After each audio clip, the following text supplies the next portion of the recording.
નમસ્તે બાળ દોસ્તો. નગર પ્રાથમિક શિક્ષણ સમિતિ ભાવનગર દ્વારા હાલની પરિસ્થિતિને ધ્યાનમાં રાખી દરેક વિષય અને દરેક ધોરણના ઓનલાઈન વર્ગો દ્વારા અભ્યાસક્રમ શરૂ છે. ત્યારે આ સમિતિ સંચાલિત શ્રી ગૌતમ બુદ્ધ પ્રાથમિક શાળા નંબર 55 ફુલસર ભાવનગરમાંથી હું ભગીરથસિંહ ચૌહાણ આજના ધોરણ 7ના સામાજિક વિજ્ઞાન વિષયના દિલ્હી સલ્તનત એકમ 2 આ વર્ગમાં આપ સૌનું ફરીથી હાર્દિક સ્વાગત કરું છું. ગયા ઓનલાઈન વર્ગમાં દિલ્હી સલ્તનત એકમ 2 સામાજિક વિજ્ઞાન ધોરણ 7માં આપણે જે શાસકોએ શાસન કર્યું એવા જે 5 વંશો છે એને શાસન કર્યું હતું. એમાં ગુલામ વંશ અને ખલજી વંશ વિશે શાસકો એના કયા કયા શાસકો શાસન કર્યું તેના વિશેની વાતચીત ચર્ચા કરી હતી. આ વર્ગમાં બીજા 3 જે શાસકો છે એ તુગલક વંશ, સૈયદ વંશ અને લોધી વંશ, આ જે 3 વંશના શાસકો છે એની આપણે ચર્ચા કરવાની છે. તો આજે તુગલક વંશના જે શાસકો છે એની ચર્ચાથી આપણે એકમની શરૂઆત કરીએ. તો તુગલક વંશ ઈસવીસન 1320થી ઈસવીસન 1414 આ સમયગાળા દરમિયાન તુગલક વંશના શાસકોએ દિલ્હી ઉપર શાસન કર્યું હતું.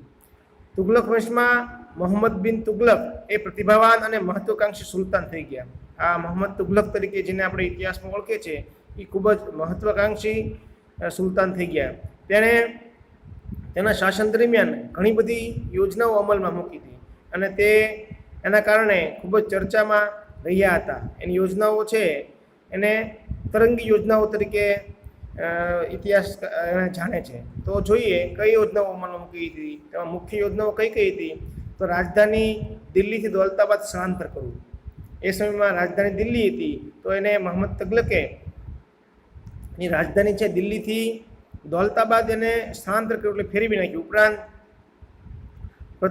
પ્રતિક મુદ્રા પ્રયોગ તરીકે નો અમલ કરવો, આ બધી એની ઉપરાંત બીજી પણ આ બધી યોજનાઓ એને મૂકી હતી. પરંતુ આ યોજનાઓના અમલની વ્યવહારિકતાનો અભાવ અને આયોજનમાં અમલીકરણમાં ભેદભાવ હોવાને કારણે આ યોજનાઓ સફળ નથી. આ યોજનાઓ કરી એની પાછળ કોઈ ઠોસ ચોક્કસ કારણો, એના ફાયદાઓ અથવા આનાથી પ્રજાને કોઈ ફાયદો થશે એવું કોઈ જણાતું ન હતું. એના કારણે આ યોજનાઓ સફળ ન થઈ અને ભારતમાં ઇતિહાસમાં આ યોજનાઓ તરંગી યોજના તરીકે સ્થાન પામી. એટલે મોહમ્મદ તુગલકની યોજનાઓ છે તરંગી યોજનાઓ તરીકે સ્થાન પામી, કારણ કે એના યોજનાથી લોકોને ઘણી વખત પારાવાર મુશ્કેલી ભોગવવી પડી. કારણ કે દિલ્હીથી દૌલતાબાદ રાજધાનીનું સ્થળાંતર કર્યું એટલે રાજધાની સાથે સંકળાયેલા લોકો, એનો સરસામાનથી માંડીને બધી વસ્તુનું સ્થળાંતર દૌલતાબાદ લઈ જવા પાછળનું કોઈ ચોક્કસ કારણ હતું નહીં. તો આવી બધી યોજનાને કારણે લોકોને પણ મુશ્કેલી પડી હતી. આને કારણે આ યોજનાઓને તરંગી યોજના તરીકે ઇતિહાસમાં સ્થાન પામી છે. આ મોહમ્મદ તુગલક સમયમાં આફ્રિકન મુસાફર ઇબ્ન બતુતા ભારતની મુલાકાતે આવ્યો હતો. આ ખાસ યાદ રાખજો મિત્રો કે તુગલક વંશમાં મોહમ્મદ તુગલકના સમયમાં કયા વિદેશી મુસાફર ભારતમાં આવ્યો હતો? તો આપણે યાદ રાખવાનું છે ઇબ્ન બતુતા.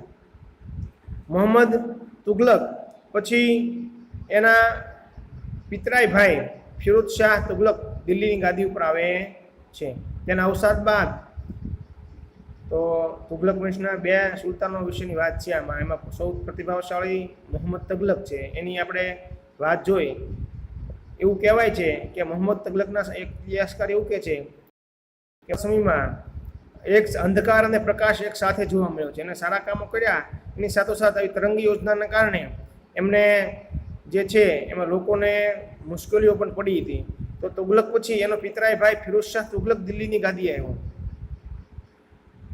આ ફિરોઝ શાહ તુગલકનું અવસાન થયું પછી તૈમુર લંગે દિલ્હી ઉપર આક્રમણ કર્યું અને તુગલક વંશની સત્તા મર્યાદિત કરી દીધી. ત્યારબાદ તુગલક વંશનું પતન થયું અને સૈયદ વંશની શરૂઆત થઈ. તો તુગલક વંશના અહીંયા 2 સુલતાનો વિશેની વાત કરી આપણે, મોહમ્મદ તુગલક અને ફિરોઝ શાહ તુગલક. આ તુગલક વંશનું પતન થયું. ત્યારબાદ સૈયદ વંશ છે એ દિલ્હીની ગાદી ઉપર આવે છે, તો એની આપણે ચર્ચા કરીએ.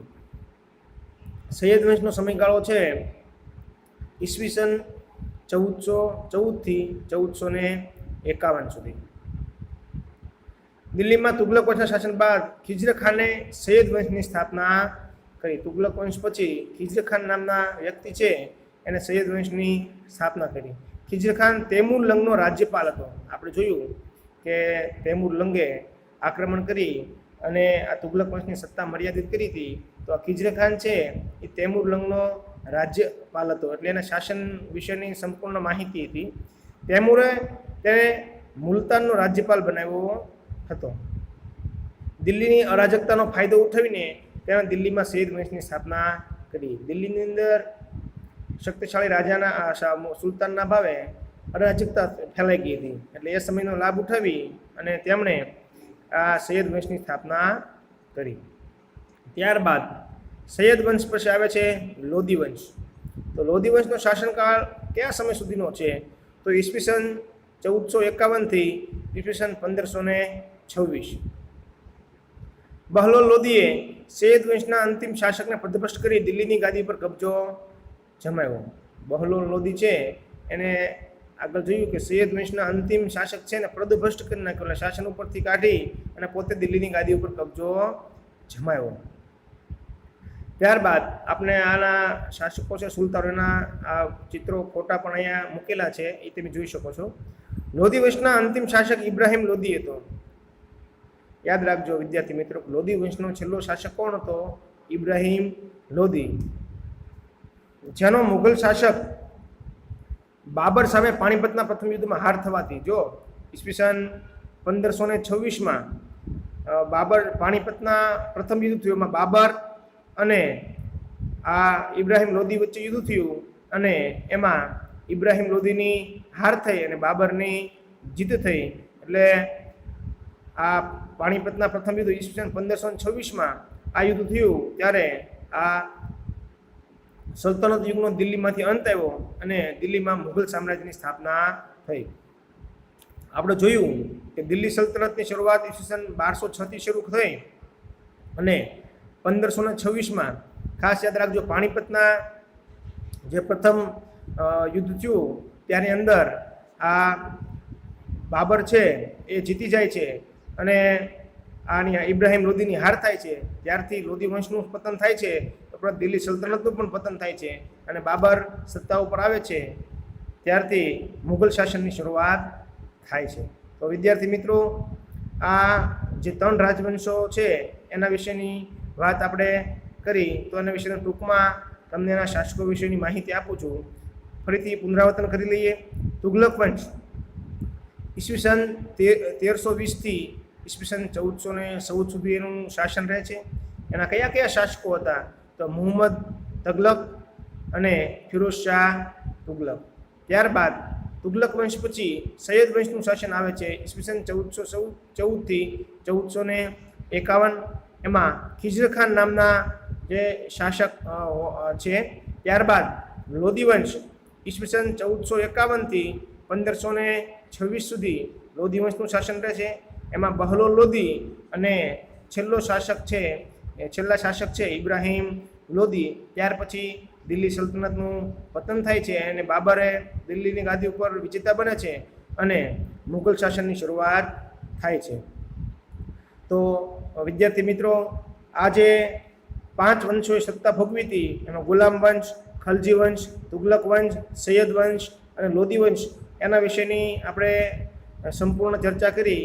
હવે આપણે સલ્તનત યુગની રાજ્ય વ્યવસ્થા જોઈશું કે સલ્તનત યુગની અંદર કયા પ્રકારની શાસન વ્યવસ્થા હતી, રાજ્ય કરવા માટે શું વ્યવસ્થા હતી, એની આપણે અહીંયા ચર્ચા કરીએ છીએ. ઈસુની 13મી સદીમાં દિલ્હીમાં સ્થપાયેલા સલ્તનત સામ્રાજ્યની શાસન વ્યવસ્થા ખૂબ જ વિશિષ્ટ પ્રકારની હતી અને અમુક અંશે કહીએ તો સુધારા વધારા સાથે આધુનિકતા સાથે પણ એ સંકળાયેલી હતી. દિલ્હી સલ્તનતના શાસનમાં કેન્દ્રમાં સુલતાન રહેતો હતો, એટલે મુખ્ય વ્યક્તિ આખા રાજ્યનો મુખ્ય વ્યક્તિ સુલતાન હતો. સુલતાન જે કાંઈ નિર્ણયો લેવા હોય અગત્યના એ પોતે નિર્ણય લેતો હતો, એટલે મુખ્ય વ્યક્તિ કેન્દ્રમાં સુલતાન હતો. ત્યારબાદ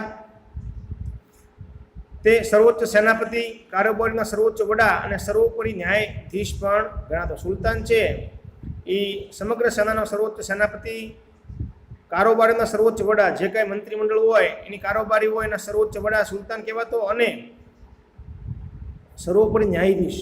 ન્યાયની બાબતમાં એને એમ લાગે કે આ વ્યક્તિ નિર્દોષ છે તમને છોડી મૂકવામાં આવતો અને એમ લાગે કે આને સજા કોઈ દોષ કર્યો છે, ગુનેગાર છે, અને સજા આપવામાં આવતી. એટલે સર્વોપરી જે છે સુલતાન રહેતો હતો.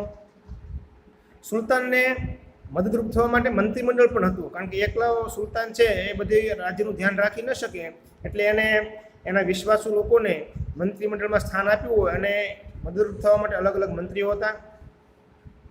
તેના મંત્રીઓ અને અધિકારીઓની નિમણૂક સુલતાન પોતે કરતો. આ મંત્રી કોને રાખવા અને અધિકારી તરીકે કોને રાખવા એની નિમણૂક છે એ સુલતાન પોતે કરતો. એના વિશ્વાસુ માણસો હોય અથવા હોશિયાર હોય, રાજ્ય માટે ઉપયોગી થઈ શકે હોય એવા માણસોને સુલતાન પોતે મંત્રી તરીકે અને અધિકારી તરીકે નિમણૂક આપતા હતા. ત્યારબાદ સલ્તનત શાસનકાળમાં કુલ 3 ભાગમાં વહેંચાયેલી હતી. આની શાસન વ્યવસ્થા છે એ કુલ 3 ભાગમાં વહેંચાયેલી હતી. એક કેન્દ્રીય વ્યવસ્થા, બીજું પ્રાંતીય વ્યવસ્થા અને ત્રીજું છે સ્થાનિક વ્યવસ્થા. તો અલગ અલગ 3 ભાગ પાડ્યા છે. આપણે અત્યારે કેમ શાસન વ્યવસ્થામાં જોઈએ તો કેન્દ્ર સરકાર, રાજ્ય સરકારને સ્થાનિક શાસન વ્યવસ્થા જે છે આપણે, તો એ રીતે એ સમયે પણ શાસન વ્યવસ્થા છે એ 3 પ્રકારમાં વહેંચાયેલી હતી. પ્રથમ છે કેન્દ્રીય શાસન વ્યવસ્થા. તો કેન્દ્રમાં સુલતાન સર્વોપરી હતો, તેને મદદરૂપ થવા માટે મંત્રીમંડળ રહેતું. કેન્દ્રીય શાસન વ્યવસ્થા રાજ્યનીમાં સુલતાન સર્વોપરી હતો અને એમાં મદદરૂપ થવા માટે મંત્રીમંડળ પણ હતું. સુલતાનનો પ્રધાનમંત્રી વજીર કહેવાતો. વિદ્યાર્થી મિત્રો ખાસ યાદ રાખજો કે વજીર પારિભાષિક શબ્દોની સમજ આપવામાં વજીર શબ્દ હોય છે ઘણી વખત. તો સુલતાનનો પ્રધાનમંત્રી વજીર કહેવાતો. સુલતાનનો જે મુખ્ય મંત્રી હોય પ્રધાન, એને વજીર કહેવામાં આવતો હતો. એ સુલતાન પછીનું અગત્યનું સ્થાન એનું હતું. કોઈ પણ નિર્ણય લેવો હોય, સુલતાન રાજ્યમાં હાજર ન હોય ત્યારે વજીર ઉપર મોટાભાગની જવાબદારી હોય છે રાજ્યની. તેના મંત્રીમંડળમાં કયા કયા વિભાગો હતા તો કે સેના વિભાગ, પત્ર વ્યવહાર વિભાગ, ધર્મ વિભાગ, વિદેશ વિભાગ, ગુપ્તચર વિભાગ જેવા વિભાગો હતા. તો આપણે જોઈએ તો આમ તો આધુનિક જે શાસન વ્યવસ્થા કહી શકાય, કારણ કે અત્યારે જેવા મંત્રીમંડળમાં જેવા ખાતાઓ હોય છે, વિભાગો છે, તો એ સમયે પણ એના વિભાગમાં સેના વિભાગ હતો કે રાજ્યની સેના છે એ કઈ રીતે હોવી જોઈએ, કઈ રીતે એને ટ્રેનિંગ આપી, એક વિભાગ. પત્ર વ્યવહાર વિભાગ તેમજ ધર્મ વિભાગ, દાન ધર્માદાની વાત છે. વિદેશ વિભાગ કે ભાઈ વિદેશ સાથે કઈ રીતના સંબંધો રાખવા, અને ગુપ્તચર રાજ્યની અંદર જે ગુપ્તચર વિભાગ છે એ પણ સક્રિય હતો એ સમયે. તો કેન્દ્રીય શાસન વ્યવસ્થામાં આ પ્રમાણે છે. હવે આવે છે પ્રાંતીય શાસન વ્યવસ્થા. પ્રાંતની વાત છે. સલ્તનત કાળમાં પ્રાંતને જાગીરમાં વહેંચવામાં આવતું, જેને એકતા તરીકે ઓળખાતું હતું. આ પણ પ્રાદેશિક પારિભાષિક શબ્દમાં પૂછાય છે, એકતા એટલે શું? તો સલ્તનત કાળમાં જે પ્રાંત હોય એને જાગીરમાં વહેંચી દેવામાં, અલગ અલગ વિસ્તાર વિભાગો જે પાડી દઈએ છીએ આપણે કેમ અત્યારે દેશ પછી રાજ્ય હોય, રાજ્ય પછી જિલ્લાઓ હોય, એટલે એ સમયે આ જાગીરમાં વહેંચવામાં તો એ માટે શબ્દ હતો એકતા. એકતાનો વડો ઇક્તેદાર કે મુક્તિ તરીકે ઓળખાતો. એનો જે વડા હોય છે એને ઇક્તેદાર અથવા તો મુક્તિ તરીકે ઓળખવામાં આવતો. તે જમીન મહેસૂલ ઉઘરાવવાનું કામ કરતો. આ જે ઇક્તેદાર અથવા મુક્તિ હોય એ શું કામ કરતા હતા તો કે જમીન મહેસૂલ ઉઘરાવવાનું કામ કરતા હતા. સેના રાખતો અને સુલતાનને જરૂર પડે મદદ પણ કરતો હતો. એ સેના પણ રાખતા હતા અને સુલતાનને જરૂર પડે ત્યારે મદદ પણ કરતા હતા. કોઈ રાજ્ય ઉપર આક્રમણ કરવાનું થયું હોય ત્યારે એને બોલાવે કે આપણે બીજા રાજ્ય ઉપર આક્રમણ કરવું છે, ત્યારે આ એની સેના પણ મોકલાવતા હતા સુલતાનને. અલાઉદ્દીન ખલજી અને મોહમ્મદ તુગલકના સમયમાં કેન્દ્રનું મહત્વ વધારી આવા ઇક્તદારોને સત્તા પર નિયંત્રણ લાદવામાં આવ્યું. જો મોટાભાગના શાસકોએ શાસન વ્યવસ્થા જે એની છે એ પ્રમાણે રાખી હતી, પરંતુ અલાઉદ્દીન ખિલજી અને મોહમ્મદ તુગલકે કેન્દ્રનું મહત્વ વધાર્યું હતું અને ઇક્તદારોને સત્તા પર નિયંત્રણ લાવ્યું હતું. ઘણી વખત આપણે આગળ પણ જોયું કે ઇક્તદારો હોય એની પાસે સેના પણ હોય, એ લોકો કર પણ ઉઘરાવતા હોય. ઘણી વખત જ્યારે સુલતાન નબળા પડે ત્યારે પોતે શાસકો બની જતા હોય છે. એટલા માટે અલાઉદ્દીન ખલજી અને મોહમ્મદ તુગલક બે મહત્વાકાંક્ષી શાસકો હતા. એણે આવા ઇક્તદારોને સત્તા ઉપર નિયંત્રણ મૂકી દીધું અને એની સત્તાઓ પાછી ખેંચી લીધી અમુક વસ્તુઓ, અને સુલતાનને જે વધારે મહત્વ આપવામાં આવતું, વધારે નિર્ણયો સુલતાન પોતે જ લેતો હતો. એટલા માટે ખાસ યાદ રાખજો કે અલાઉદ્દીન ખિલજી અને મોહમ્મદ તગલકે આ ઇકતદારોની સત્તા ઉપર પણ નિયંત્રણ રાખ્યું હતું. હવે ત્રીજો વિભાગ છે એ સ્થાનિક શાસન. સ્થાનિક શાસન એટલે કયું શાસન? તો આપણે જોઈએ કે પ્રાંત પછીનું એકમ જિલ્લો અને તાલુકામાં વહેંચવામાં આવતા, જેને અનુક્રમે શીખ અને પરગણા કહેવાતો. પ્રાંત પછીનું એકમ જિલ્લા અને તાલુકામાં, આપણે અત્યારે જિલ્લા અને તાલુકાની વ્યવસ્થા છે એ પ્રમાણે એ સમયે પણ એ રીતની વ્યવસ્થા હતા, જેને શીખ અને પરગણમાં જિલ્લો હોય અત્યારના એ પ્રમાણે આપણે અત્યારે જિલ્લાની વ્યવસ્થા છે એને શીખ કહેવાતું હતું, અને એનાથી નાનો વિભાગ તાલુકો એને એ સમયે પરગણા કહેવામાં આવતું. હવે સ્થાનિક લેવલે ગામનો વહીવટ કરવા માટે મુખી કે મુકદ્દમ હતો. આપણે ગામમાં અત્યારે સરપંચ, તલાટી કે મંત્રીની વ્યવસ્થા ગ્રામ પંચાયતના વડા તરીકે હોય છે, વહીવટી અધિકારી કે તલાટી કે મંત્રી હોય છે. એ સમયે ગામનો વહીવટ કરવા માટે મુખી અથવા તો મુકદ્દમ હતો, અને એને પરવારી અને કારકુન મદદ કરતા હતા. એ જે ગ્રામ પંચાયત અથવા ગામની જે વ્યવસ્થા હતી એને આ લોકો પરવારી અને કારકુન છે મદદ કરતા હતા. તો વિદ્યાર્થી મિત્રો, નીચે તમને બે ફોટા પણ બતાવી છે દિલ્હી સલ્તનતના.